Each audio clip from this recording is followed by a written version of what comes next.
Les clients ne veulent pas payer. Franchement, on l'a tous entendu, cette phrase. Ah oui, constamment. Que ce soit en discutant avec le boulanger du quartier, ou un ami consultant freelance, ou même dans une grosse agence. C'est le refrain universel. C'est clair. Dès qu'il y a un refus, la conclusion tombe. Les gens font trop attention à la dépense, le marché est bouché, l'économie va mal. Voilà. Et c'est une explication, enfin, c'est super confortable. On pointe le chiffre en bas du devis, on dit que c'est lui le grand coupable, et hop, affaire classée. Ouais. En fait, c'est un mécanisme de défense psychologique très très classique. Blâmer un truc externe et mathématique, comme l'économie ou le prix, ça permet d'évacuer toute remise en question personnelle. Exactement. L'équation a l'air simple. Le chiffre demandé dépasse le budget d'en face et la discussion s'arrête là. Le professionnel se pose en victime résignée. Mais et si cette résignation, c'était juste une immense illusion ? Si ce diagnostic universel cachait une mécanique humaine beaucoup plus viscérale ? C'est vraiment le cœur de notre plongée d'aujourd'hui. Ouais, l'objectif c'est de déconstruire cette idée reçue massive, cette certitude absolue que, le prix est le problème. Pour faire ça, on va s'appuyer sur la réflexion d'Oma MHD à travers son livre « Le prix n'est pas le problème ». Et ce qui frappe direct, c'est l'origine de cette réflexion. Ce n'est pas un théoricien de l'économie comportementale dans un labo. Non, pas du tout. C'est quelqu'un qui a forgé son analyse sur le terrain. Oma MHD a commencé comme coiffeur professionnel dans un salon au Congo, avant de devenir entrepreneur dans le numérique d'ailleurs, et ses observations, elles viennent de la réalité brute de la prestation de service. Un salon de coiffure, c'est un microcosme fascinant pour observer la psychologie humaine. C'est un espace de vulnérabilité. Le professionnel touche littéralement le client, tu vois. Ouais, il y a une proximité physique, presque intime. Exactement. La valeur perçue, la négociation, l'autorité naturelle, tout ça, ça se joue en direct, dans le miroir. Et ces conclusions ne cherchent pas à modéliser les courbes économiques, mais à provoquer un déclic chez les professionnels épuisés. Son idée centrale est brutale. Quand un client rejette un prix, ce n'est presque jamais une question de monnaie. L'argent, c'est juste un écran de fumée. Bon, décortiquons tout ça.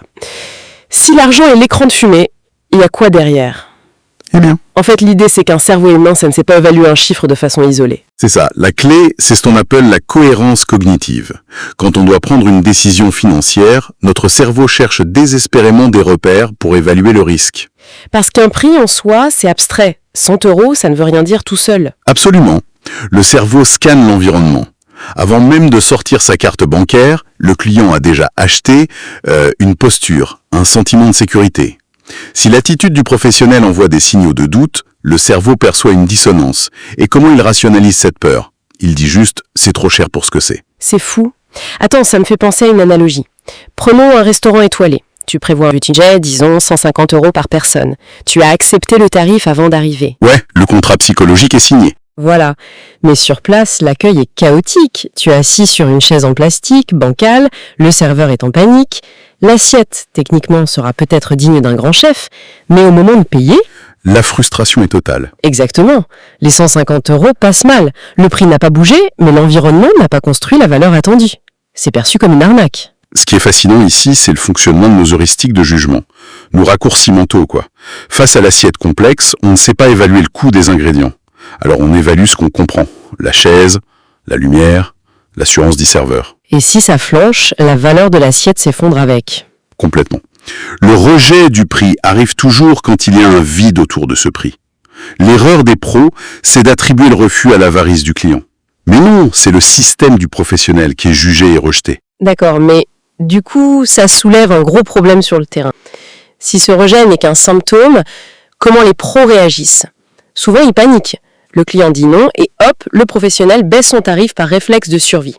Ouais, le prix sert de béquille pour compenser un manque de cadre ou de confiance. Et on tombe dans le piège de la négociation. Et c'est là que ça devient vraiment intéressant. Parce qu'on pourrait se dire, baisser son prix pour retenir un client, surtout en temps de crise, c'est juste du bon sens commercial, non ? Si l'on relie cela à la vue d'ensemble, c'est un calcul à très court terme. La négociation, ce n'est pas un débat économique rationnel, c'est une prise de température. Une prise de température, c'est-à-dire ? Les clients ne négocient pas avec tout le monde. Ils ont un radar social super sensible. S'ils sentent une faille, une hésitation, ils testent la limite. Plus tu doutes en annonçant ton prix, plus le client va appuyer. Donc en gros, si je me justifie trop, le client sent le sang dans l'eau. Exactement. Le prix, c'est une frontière psychologique.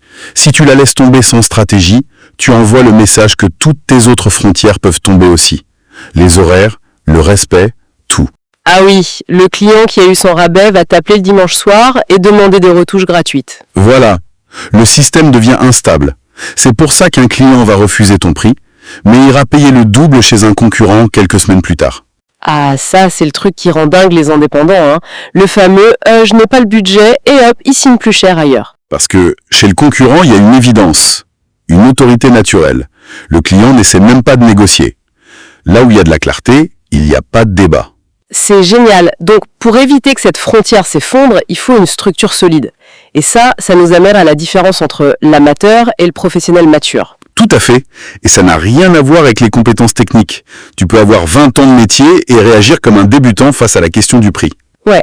La source fait une comparaison super frappante. Le pro mature annonce son prix, calmement, il accepte le refus sans trembler, alors que l'immature, il comble le silence. Il s'explique, il détaille ses coûts, il le prend personnellement. Parce qu'il lui manque le cadre. Le cadre, c'est savoir comment ça se passe, le temps que ça prend, ce qui est inclus. Sans ça, le prix, c'est un champ de bataille à découvert. C'est comme les règles d'un jeu de société, en fait. Imagine, on s'assoit, on distribue les cartes et on joue direct, sans expliquer les règles. Ah bah, ça va vite crier. Grave. À la fin, quand on compte les points, le perdant va hurler, pas parce que le score est faux, mais parce que le cadre n'était pas posé avant. Transposé au boulot, si tu ne fixes pas les règles dès le départ, la facture finale sera toujours vue comme une agression. C'est une excellente métaphore. Et ça détruit les mythes du bon prix universel. Ouais, la formule mathématique magique. Qui n'existe pas. Il n'y a que des prix alignés. Le prix, ce n'est pas un calcul, c'est une décision. Cela soulève une question importante sur la posture intérieure. Parce que, on est bien d'accord, le client ressent tout ça avant même d'entendre le chiffre, non ? Absolument. La biologie ne ment pas.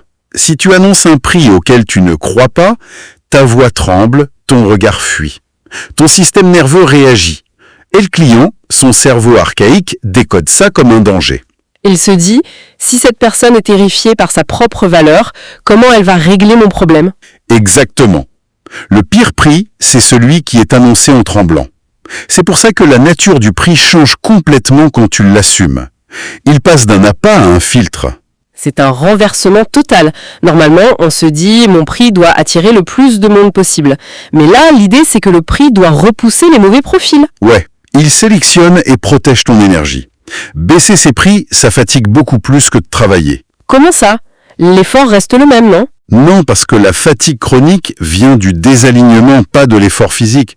Travailler pour quelqu'un qui ne respecte pas ton cadre, ça t'use de l'intérieur. Ah, je vois. C'est l'usure de se sentir exploité par son propre système. C'est ça. Alors que si tu assumes ton prix, ça change tout, physiquement. Ta voix se pose, tu ne cherches plus à convaincre à tout prix. Et paradoxalement, les clients discutent moins. Ils paient pour cette énergie claire. Donc, quand un client dit « c'est trop cher » ou « je n'ai pas l'argent », en fait, il dit quoi ? Il dit « je ne perçois pas la structure » ou « à travers le filtre de mes priorités actuelles, je ne ressens pas l'évidence de faire cet investissement ». Ce n'est jamais une vérité comptable. Alors, qu'est-ce que tout cela signifie au fond ? Parce que là, j'ai l'impression qu'on lit un bouquin de développement personnel, pas un manuel de business. Travailler sur son prix, c'est faire une thérapie sur sa propre estime. Et c'est exactement l'enjeu. C'est confronter la valeur qu'on s'accorde en privé au regard impitoyable des autres. Fixer un prix juste et le tenir, c'est le premier acte de respect envers soi-même. Mon temps compte, mon énergie a de la valeur. C'est puissant. Et c'est pour ça que rater certains clients, c'est en fait une excellente nouvelle. Le prix est une barrière saine contre ceux qui consomment sans respecter. Le système immunitaire du professionnel, en quelque sorte. Voilà, c'est ça. Pour synthétiser, le prix n'a jamais été trop élevé ou trop bas. L'idée même d'un prix trop cher est une erreur d'analyse. Le vrai sujet, c'est la posture, le cadre et l'alignement. Il y a une phrase clé de l'auteur qu'il faut vraiment mémoriser.